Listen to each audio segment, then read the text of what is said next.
ही आहे फांद्याची भाजी। याची आपण वडी करणार आहोत।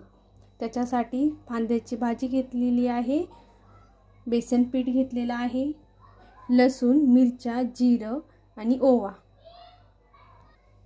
हे आता आपण मिक्सर मध्ये काढून घेणार आहोत। 1 वाटी डाळीचं पीठ घालायचं आणि हा मसाला काढलेला हा घालायचा।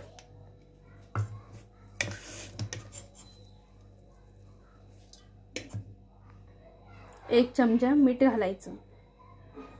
पाणी टाकून हळूहळू मिक्स करायचे आणि याचे गोळे बनवायचे।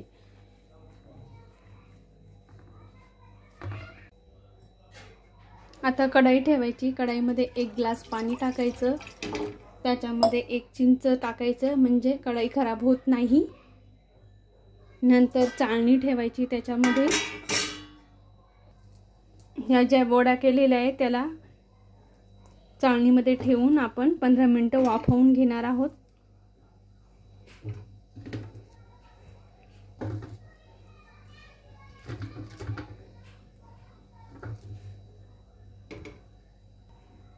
त्याच्यावरती एक झाकण ठेवायचं आणि 15 मिनिटं होऊ द्यायचं। आता 15 मिनिटं झालेले आहे। आपण आता बघू आपले वाफवून झालेले आहे का नाही। त्यामध्ये चमचा टाकून बघायचा किंवा चाकू टाकायचा।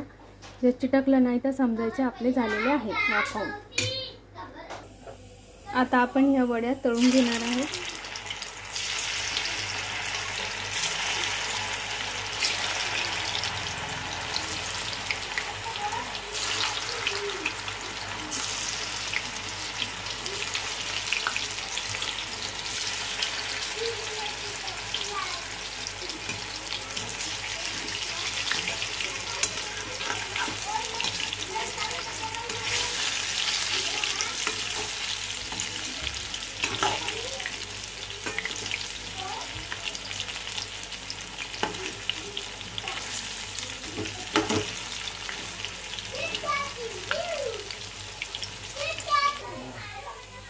वड्या झाल्या तयार।